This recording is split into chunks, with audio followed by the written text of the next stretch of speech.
Hey YouTube, welcome back to Erin with a Hobby. Today's hobby is books. I'm actually doing a 7 on Sunday video again, and I'm actually, fingers crossed this will be out on the correct day. Let me just double check. I'm pretty sure it's the 19th of March's 7 on Sunday topic. And so if you don't know what 7 on Sunday is, it is a sort of bookish discussion topic thing that is run by G Swizzle, who is an Australian booktuber. Definitely go check her channel out. It's amazing. I love her stuff. Very similar taste to mine, so it's great. But she has a Goodreads page where she puts up the topics ahead of time for the 7 on Sunday topics, which I find amazing. So they're obviously 7 bookish they are bookish discussion topics with the number 7 involved. And today is 7 big books on my TBR. So the way I'm going to be doing this is any book, the books at the top of my TBR that have over 400 pages. Because to me, 400 pages, like anywhere between like 300 and 400 is a pretty standard sized book. Anything below that's short, and then anything 400 and above is a big book. So that's sort of how I'm going. Now, I have done this, I'm not sure if everyone's done it this way, but for me, I'm only doing first books in a series that are over this.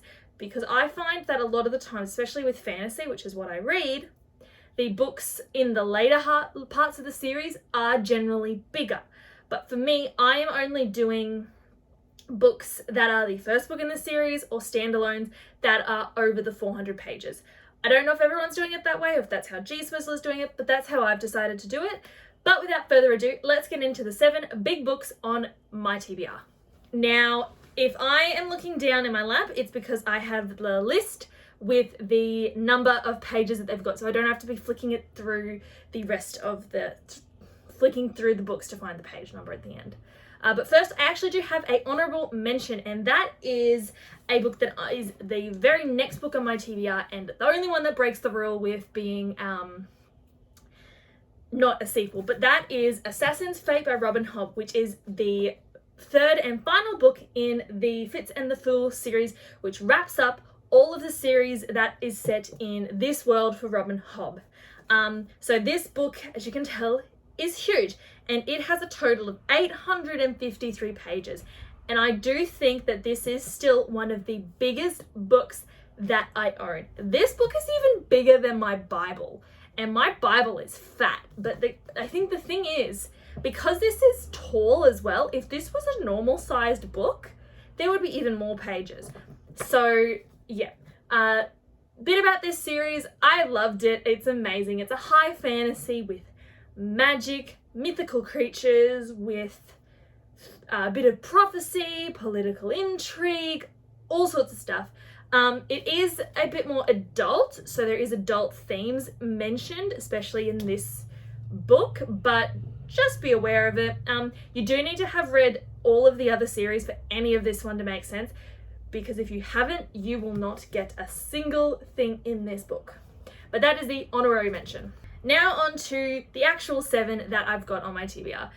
First it's a bit of a shorter big book, but it's around the 500 page mark, and that is The Emperor's Blade by Brian Stavali, which is 568 pages long. This is a book that I bought last year when I tried to do the Dimmicks Reading Challenge. I believe this is a book that was recommended by a friend, I think. But this is another high fantasy, not surprising, that follows, I think, the 3 children of the Emperor who is murdered, I think? Yes, the Emperor has been murdered, leaving this empire in turmoil, and there's following the 3 siblings, I think the eldest son, the middle son, and then the daughter who was at court with him.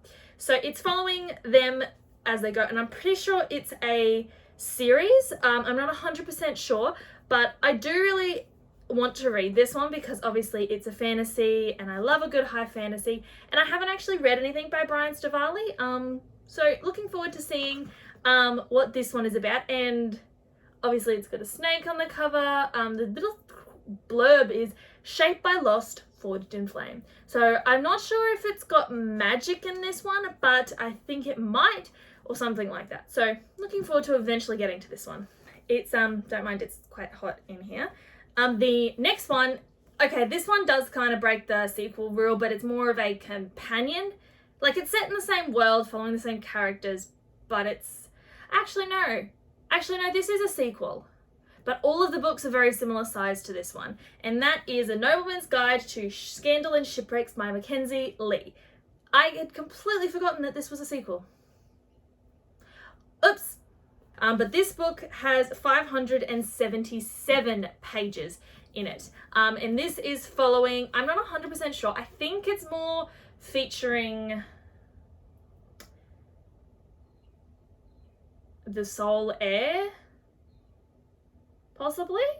Oh, yep, maybe. I'm actually not sure.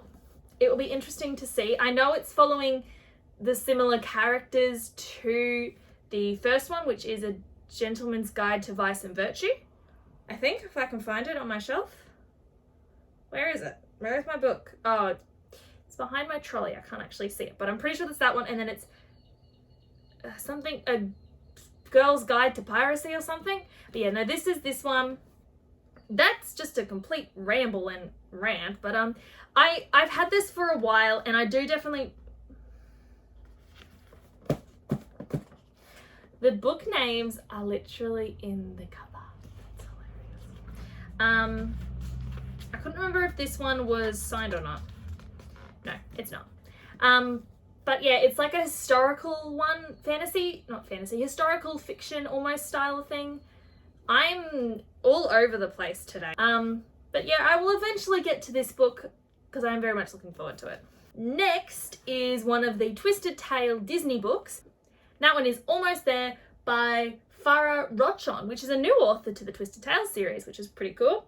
And this one has 456. So it's quite a bit over, but not quite all the way. So if you don't know what the Twisted Tales are, they are retakes on the Disney stories. It's like, what if Aladdin didn't get the lamp? What if Cinderella had to make her own happy ending? What if Mulan had to go to the underworld? All those sorts of things. And this one is, what if Tiana made a deal that changed everything? So this one is likely following Tiana having to make a deal with the Shadow Man from the movie. So I love these Twisted Tales books. They are some of my absolute favorite things to read. I love them. They are incredibly gripping, and I just love it. They're amazing. So I do want to get to this one. I am not sure what the next one is that's coming out, but I'm looking forward to when eventually I get to this one. The next one is a pretty standard big book, and that is Game of Thrones by George R.R. Martin. Now, this is the first book, literally Game of Thrones, in the series Song of Ice and Fire, because I have the box set, and this book is 780 pages long. So if you don't know what Game of Thrones is about, someone's been living under a rock. But a very adult high fantasy following these 4 families as they try to survive in this fantasy world and not get themselves killed.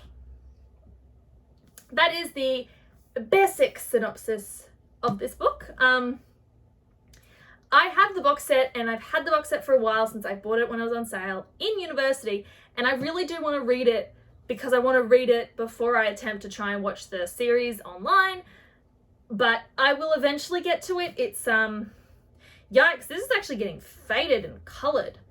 This is sitting in the sun for too long. Anyway, but I am hoping to eventually get to this book and read the entire series. I just couldn't read it when uni was on because I just needed to focus too much.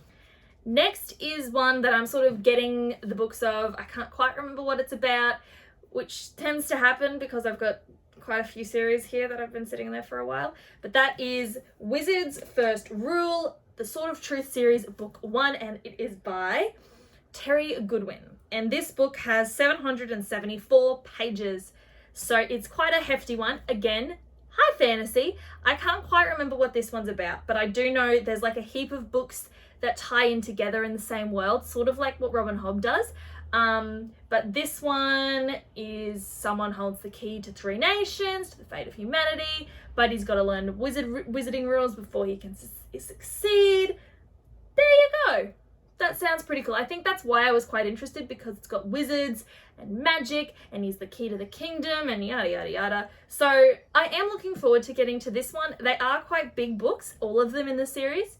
But I will eventually get to it, and I am very much looking forward to getting to it. I just don't know if it's going to be this year. I hope so, but we'll see. All right, 2 books left. Both of them are quite big. This is a newer one, and that is Crescent City, House of Earth and Blood by Sarah J. Maas, which is the first book in the Crescent City series. This is obviously not the original cover. This is the A Touch of Magic design one, which is very shiny and very pretty. This book has 799 pages, so nearly 800 pages are in this book, which is very exciting. And I do want to read it. I have heard there's not such good things about the second book, but I would very much like to read it. And I'm hoping to read it possibly this year, but we'll see. I can't remember exactly what it's about, but I'm pretty sure it's set in a world where there's demons and fairies and angels and there's stuff going together. And something about being free. So it will be nice to see how it all goes. I would like to eventually read it because I've read most of her other series. The only one I haven't read was the Court of Thorns and Roses series, which I do have on my TBR to read. It doesn't count as a big book though, because I think they're only 300 pages, the hardbacks. So that's what we're at. And the last book I have, now I have heard not such good things about this author. However, I hadn't heard about this until after I'd pre-ordered this book. So I'm a bit unsure about it. I do want to still read it because I haven't read much about him. But the book I'm talking about is Empire of the Vampire by J. Kristoff. And this book has 719 pages. So I am not 100% sure what this one is about. What originally drew me in was this cover and then also the synopsis, such as like vampires, and there's the vampire hunters, I think, which is like typical. It doesn't really explain anything about this series that's different, but I do want to read it. I know some people are not fans of him, but I will see how it goes and do a bit of my own research about stuff that happens with J. Kristoff, but we will see. But I am looking forward to reading it, partly because within this book, if I can find it, there's nothing to do with the fact it's a big book. Seriously, where is it? There are a heap of illustrations which are absolutely gorgeous. I love the art style. There's quite a few illustrations included in this book. So I am looking forward to eventually getting to it, even if there is a bit of controversy and people not being the biggest fan of him. And those are all 7 books that are some of the biggest books that I currently have on my to-read list. I'm really enjoying doing these 7 on Sunday topics. I'm definitely going to be trying to do more of them in the future. May only be 1 a month, but that entirely depends on what my filming schedule is like, because mine's more, I've got to obviously fit it in around my work because I am a trained OT and I am working full-time hours. And then currently I am also involved in a musical production going on in my town. So that also kind of takes up quite a bit of time. So we will see how things go from here. But yeah, I hope you enjoyed the video. If you did, hit that like button and subscribe so you don't miss out on any future videos. Also, comment down below and let me know which book do you like out of the ones I talked about. So what's some of the biggest books on your TBR? Definitely go check out G Swizzle because she'll also have a video for this coming out. And check out her Goodreads page because it will have the link to the 7 on Sunday page. I hope everyone has a lovely day and continues to live well. Bye guys.